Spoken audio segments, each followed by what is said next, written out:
jam ya. Nanti ibu kasih tugas kalian boleh kumpulkan besok atau senin kita ketemu lagi ya. Jam makan senin juga ada apa? Nah, di sini ibu akan menjelaskan tentang bab pengertian dan langkah-langkah mitigasi bencana. Oke. Nah, ini berhubung kita baru ketemu lagi dan ibu baru menjelaskan lagi di sini, kalian masih ingat nggak tentang Undang-Undang Nomor 24 Tahun 2017 isinya apa aja? Boleh angkat tangan? Bukan kasnya?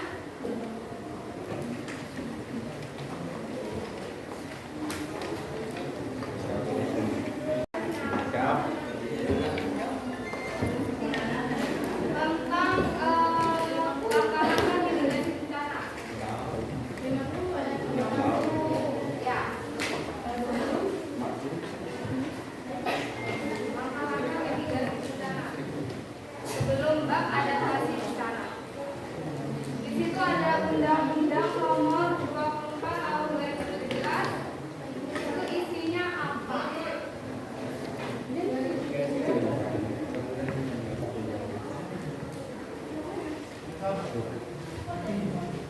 Coba angkat tangan. Ada yang bisa? Oke, udah. Jadi menurut Undang-Undang Nomor 24 Tahun 2020 itu menjelaskan tentang penanggulangan bencana atau mitigasi bencana. Nah, mitigasi bencana itu adalah serangkaian upaya untuk mengurangi resiko bencana baik melalui pembangunan fisik maupun penyadaran dan peningkatan kemampuan menghadapi bencana. Nah, karena undang-undang kita sudah ada tentang penanggulangan bencana, karena itu kita juga harus belajar soal mitigasi bencana sebelum saat terjadinya bencana dan sesudah terjadi bencana. Gimana kita tahu kalau kita mau ada bencana? Sebaiknya itu kita ada langkah-langkah untuk mengantisipasi adanya bencana. Itu tindakan sebelum adanya bencana. Dan ibu mau follow up lagi tentang mitigasi struktural dan non struktural. Tolong angkat tangan kecuali 3. Siapa yang bisa menjelaskan tentang mitigasi struktural dan non struktural? Itu adalah mitigasi yang difokuskan kepada pembangunan mengenai sarana atau prasarana, sedangkan kalau mitigasi non struktural itu lebih ke kebijakan. Oke, boleh sebutkan contohnya?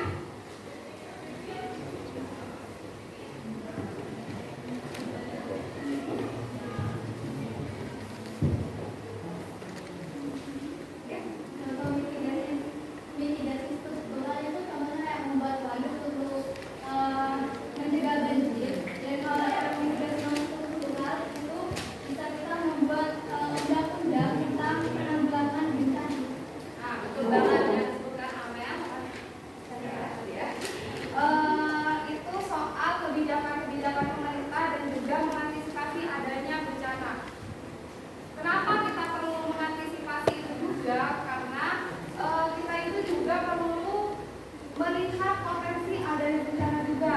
Nah, karena itu kita coba lihat di atasnya sudah ada tentang langkah-langkah mitigasi bencana gempa bumi.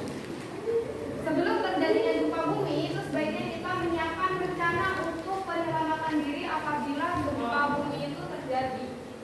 Nah, kalian ada yang bisa sebutin nggak soal gimana caranya penyelamatan diri sebelum gempa bumi terjadi?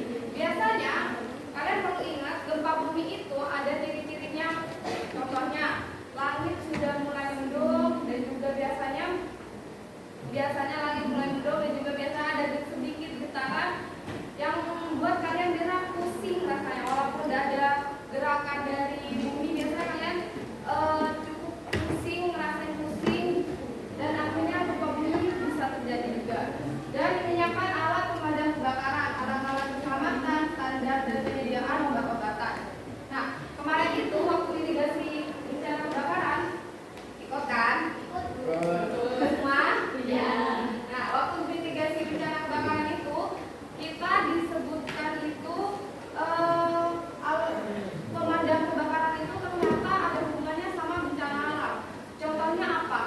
gempa bumi. Biasanya waktu gempa bumi listrik semua padam.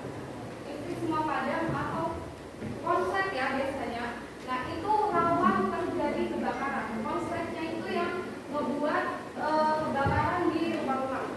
Makanya di rumah-rumah dianjurkan buat ada apa? Tuh. Ketika terjadi gempa bumi, biasanya kita lindungi kepala. Kalau bisa hindari kaca, dan juga bisa berdiri di bawah pintu ya, di bawah pintu. Nah, kalian bisa lari ke luar lapangan. Kemarin kebakaran ya kalian ya. Iya. Nah, selanjutnya jika sedang memasak segera matikan kompor untuk meminimalisir adanya kebakaran tadi. Dia tidak konslet. Nah, buat yang sudah terjadi gempa bumi, coba adik apa tuh? Sesudah terjadi gempa bumi biasanya kita melakukan apa? Ya,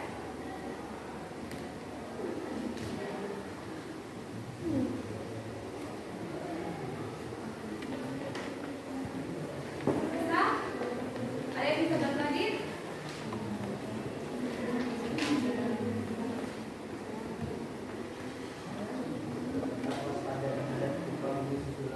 Ya, terus ada lagi?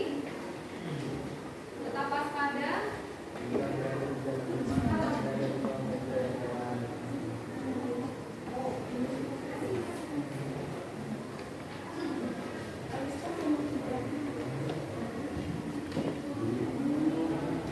Waspada terjadi gempa susulan. Terus apa lagi, Dik?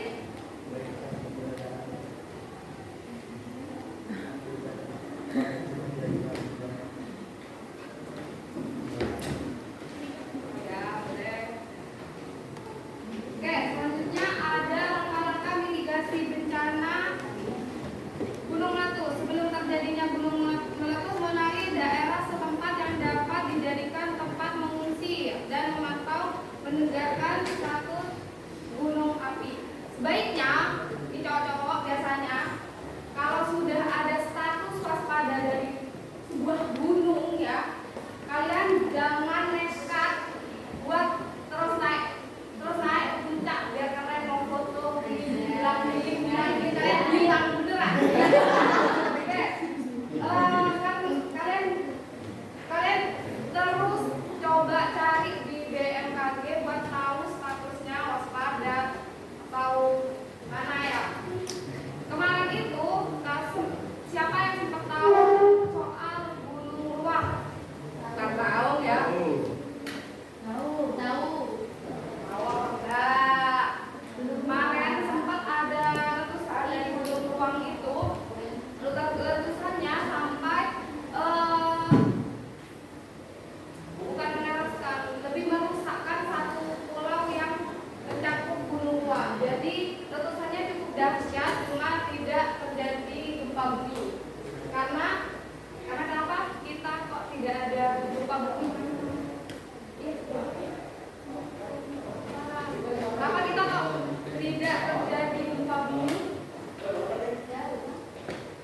Ya, satu jauh. Terus kemarin soal busur depan, busur belakang.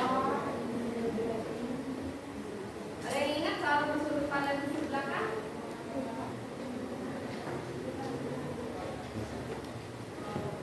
Karena kita berada di busur depan, jadi kita masih terminimalisir terjadi gempa bumi dari gunung api. Oke, selanjutnya Ibu udah jelasin keseluruhan ya, karena kita cuma 3. Oke, ada mitigasi tanah longsor. Kalian pasti sudah tahu, kalian juga sudah bisa baca sendiri tentang tanda-tanda terjadinya tanah longsor pada daerah lereng. Maka dari itu kita biasanya pemerintah menganjurkan untuk tidak tinggal di lereng pegunungan agar menghindari tanah longsor. Dan juga biasanya waktu ada tanah longsor itu kita biasanya jangan panik ya. Ingat, jangan panik. Segera cari tempat pengungsian dan berlindung dari bencana. Oke, next aja. Selanjutnya banjir. Boleh disebutkan nggak mitigasi sebelum, saat terjadi, dan juga sesudah bencana banjir? Ada yang bisa? Bisa. Ada yang bisa? Sebelum, saat, dan juga sesudah terjadinya bencana banjir. Ayo saya apa?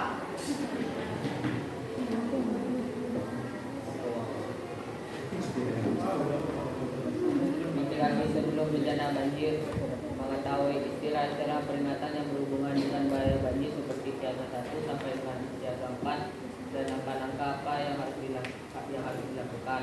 Oke, saat terjadinya banjir? Saat terjadi banjir, apabila banjir akan terjadi di wilayah Anda, maka simaklah informasi dan berbagai media mengenai informasi banjir untuk meningkatkan kesiapsiagaan. Sudah? Hindari air banjir karena kemungkinan kontaminasi dan berbahaya dan ancaman kesetrum.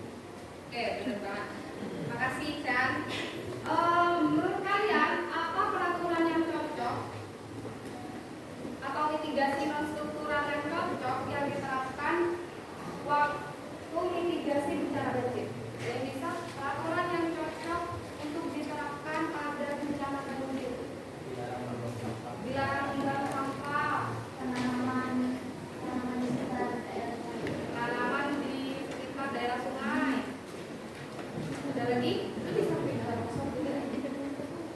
Ada lagi?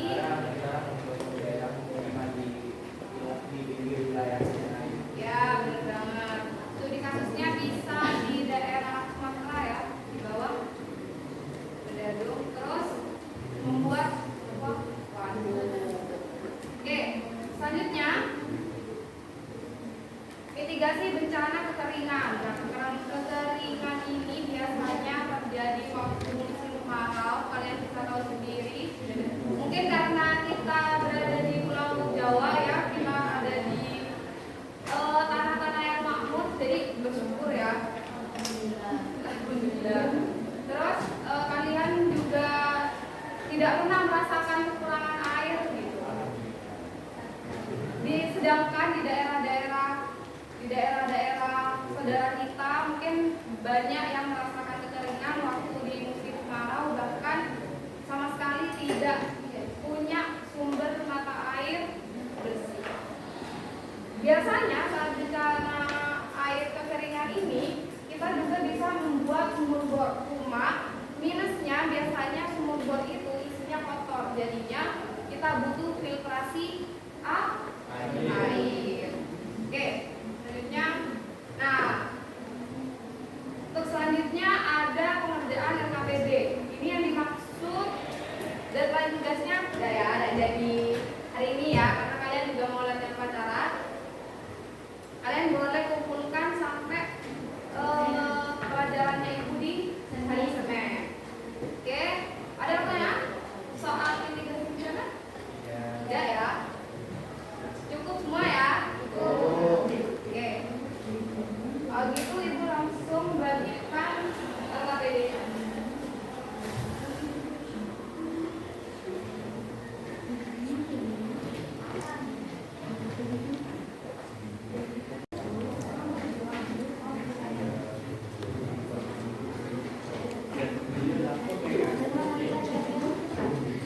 Buat yang riskan nanti kertasnya bisa